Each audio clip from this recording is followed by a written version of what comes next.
TRP காமர்ஸில் இன்றைக்கி நம்ம என்ன பார்க்க போகிறோம்னா marketing and human resource management. இதில் 10 கொஸ்டின் இருக்குது. இந்த 10 கொஸ்டின் நீங்கள் தெரியாமல் எக்ஸாமுக்கு கண்டிப்பாக போயிடாதீங்க. அதாவது நான் திரும்ப சொல்கிறேன், மார்க்கெட்டிங் அண்டு ஹியூமன் ரிசோர்ஸ் மேனேஜ்மெண்ட்டில் 10 கொஸ்டின் இருக்குது. இந்த 10 கொஸ்டின் தெரியாமல் எக்ஸாமுக்கு போயிட்டு அப்புறம் தெரியாமல் நீங்கள் என்ன பண்ணக்கூடாது, வருத்தப்படக்கூடாது. வருத்தப்பட்டுட்டு நீங்கள் தொடர்ந்து என்ன செய்யணும், இந்த 3 நிமிஷம் வீடியோவை கிப் பண்ணாமல் பாருங்கள். அப்படி கிப் பண்ணாலும் 1 மார்க்கில் ரேங்கும் போயிடும். ஓகேவா? அதுக்கு நான் உறுதி. அதாவது நீங்கள் 100 மார்க் எடுக்கிறதுக்கு நான் உறுதி. என்ன சொல்கிறேன், டிஆர்பி மார்க்கெட்டிங்கில் இது தெரியாமல் எக்ஸாமுக்கு போயிடாதீங்க. அதில் marketing and human resource management. First question, marketing என்பதன் தந்தை யார்? A. FW Taylor, B.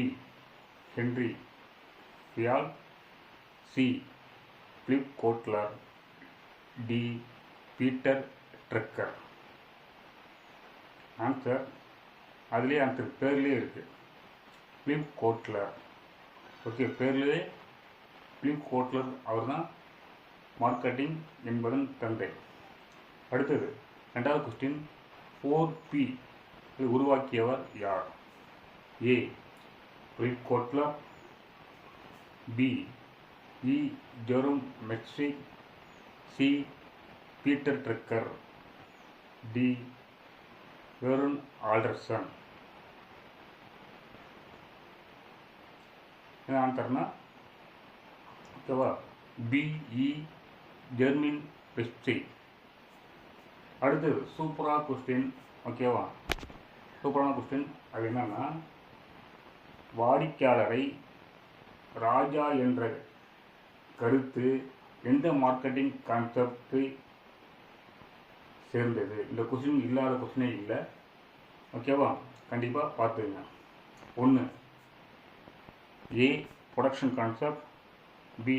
Product concept, C. Selling concept, D. Marketing concept. Answer சொல்லவா?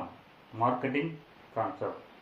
மார்க்கெட்டிங் கான்செப்ட்னா கஸ்டமர்னா வாடிக்கையாளர், அவங்களுடைய தேவைகளை பூர்த்தி பண்ணும். அதான் நீட்ஸ்னா தேவை, அவங்கள கஸ்டமர் தான். அதுதான் ஆன்சரு, மார்க்கெட்டிங் கான்செப்ட். அவங்க தான் வாடிக்கையாளர் தான் ராஜாவை நினைக்கிறாங்க. 4வது கொஸ்டின், ஒரு பொருளின் வாழ்க்கை சுழற்சியில் முதல் நிலை எது? ஏ. குரோத்தா, பி. இன்ட்ரோடக்ஷனா, சி. மெச்சூரிட்டியா, டி. டிக்ளைனா. நம்ம சொல்கிறாங்கல்ல, வாழ்க்கைங்கிறது 8 வட்டம் சொல்கிறாங்கல்ல, பிறப்பும் முதல் இறப்பும் வரை சொல்கிறாங்கல்ல, அதுதான். அதுக்கு ஆன்சர் இன்ட்ரோடக்ஷன். உங்களுக்கு இந்த 10 கொஸ்டின் தேடி ப்ரீவியஸ் இயரில் பிஸ்னஸ் அண்டு ஆர்கனைசேஷன் மேனேஜ்மெண்ட்டுக்கும் நான் வீடியோ போட்டிருக்கேன். இதுக்கு உங்களுக்கு பிடிஎஃப் வேணும்னா பிடிஎஃப்னு நீங்கள் கமெண்ட் பண்ணுங்கள், நான் டிஸ்கிரிப்ஷனில் கொடுக்குறேன். ஓகேவா? ரைட். 5வது கொஸ்டின், மார்க்கெட் செக்மெண்டேஷன் என்பதன் முக்கிய அடிப்படை எது? அதிலே இருக்குது, ஒவ்வொரு கொஸ்டின் படித்து பார்த்தாலே அதிலே ஆன்சர் இருக்குது. ஏ. பொருள், பி. விலை, சி. வாடிக்கையாளர் தேவை, டி. விளம்பரம். இது சாரி ட்ரிக் இருக்குது. செக்மெண்டேஷன் என்ன, நம்மளுக்கு பிரிக்கிறது. யாருக்காக பிரிப்பாங்க? கஸ்டமர் தேவைக்காக பிரிப்பாங்க. ஓகேவா? அதுக்கு ஆன்சர் சொல்லுங்க பார்ப்போம். 5வது மட்டும் நீங்கள் ஆன்சருக்கு நான் ஆன்சர் சொல்லலை, நீங்கள் கமெண்ட் பாக்ஸில் சொல்லுங்கள். என்னென்னா, மார்க்கெட் செக்மெண்டேஷன் என்பதன் முக்கிய அடிப்படை எது? ஏ. பொருளா, பி. விலையா, சி. வாடிக்கையாளர் தேவையா, டி. விளம்பரமா? அதிலே ஆன்சர் இருக்கு. ஓகேவா? ரைட். 6வது கொஸ்டின், ஹச்ஆர்எம் என்பதன் தந்தை என அழைக்கப்படுவார் யார்? ஹியூமன் ரிசோர்ஸ் மேனேஜ்மெண்ட் சொல்கிறாங்கல்ல, அது தந்தை யார் கேட்குறாங்க.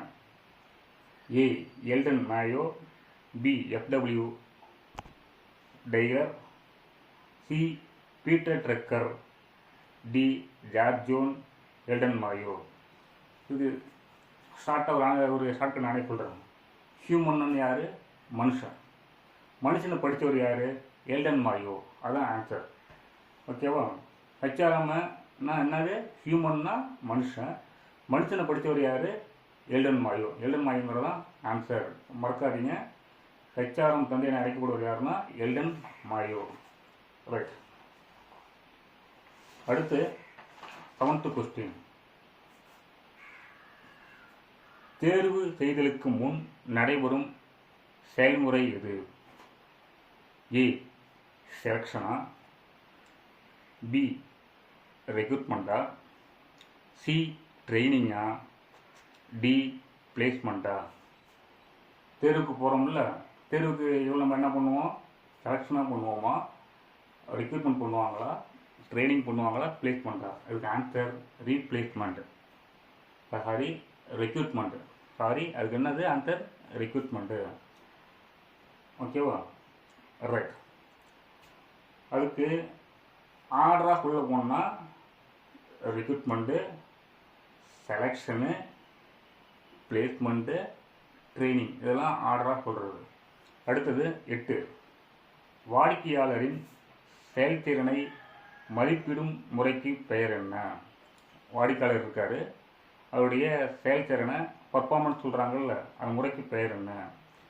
ஏ job analyse, B job evaluation, C performance appraisal, அடுத்தது டி ஜாப் டிஸ்கிரிப்ஷன்.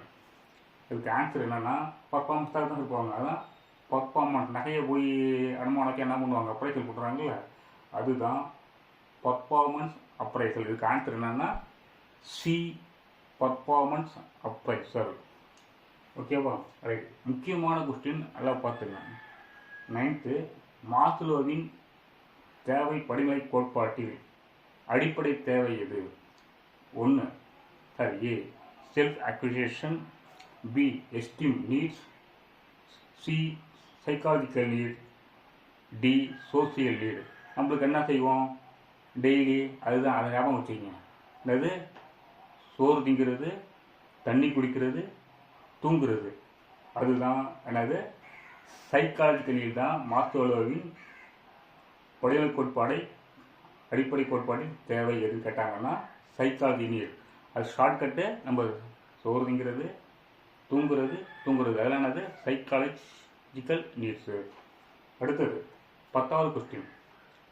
ஒரு நிறுவனத்தில் வேலை நிறுத்தத்தை தடுக்க பயன்படும் முறை எது? ஏ கலெக்டிவ் பார்கெனிங், அதாவது பேசி தீர்க்கிறது, B lock out, C strike, D lay off. இதுக்கும் ஆன்சர் நீங்கள் கமெண்ட் பண்ணுங்க பார்ப்போம். நானும் எல்லாத்துக்கும் ஆன்சர் சொல்லிட்டேன்னா எப்படி இருக்கும்? நல்லா இருக்காதுல்ல. அதனால தான் என்னோடய சேனலுங்கிறது டிஆர்பி அண்டு டிஎன்பிசி மேக்சிமானது. இந்த 10 கொஸ்டின் மட்டும் நீங்கள் பார்க்காம போயிட்டீங்கன்னா அங்கே ரேங்கில் 1 மார்க்கு வித்தியாசம் போனாலும் உங்கள் ரேங்க் போயிடும். ஓகேவா? ஸ்கிப் பண்ணாமல் தொடர்ந்து வீடியோ பாருங்கள். தயவு செய்து என்ன பண்ணுறீங்கன்னா, என் சேனலுக்கு 60-30 பேர் தான் இருக்காங்க. மினிமம் 1000 சப்ஸ்கிரைபர் எனக்கு வேணும். அதனால் தயவு செய்து என்னுடைய வீடியோவை சப்ஸ்கிரைப் பண்ணுங்கள், ஃபாலோ பண்ணுங்கள், லைக் பண்ணுங்கள். இப்போ நான் என்ன பண்ணிட்டேன், காலையில் 9 மணிக்கு டிஆர்பிக்கு போட்டுவிட்டேன். அடுத்து ஒரு 6 மணிக்கு பார்த்தீங்கன்னா டிஎன்பிசிக்கு வீடியோ போட்டுருவேன். டெய்லி போடுறேன். என்னோடய சேனலை சப்ஸ்கிரைப் பண்ணுங்கள், ஃபாலோ பண்ணுங்கள். அவ்வளோதான். தயவு செய்து என்னோடய சேனலை சப்ஸ்கிரைப் பண்ணுங்கள். ஓகேவா? தேங்க்யூ. அடுத்த வீடியோவில் சந்திப்போம்.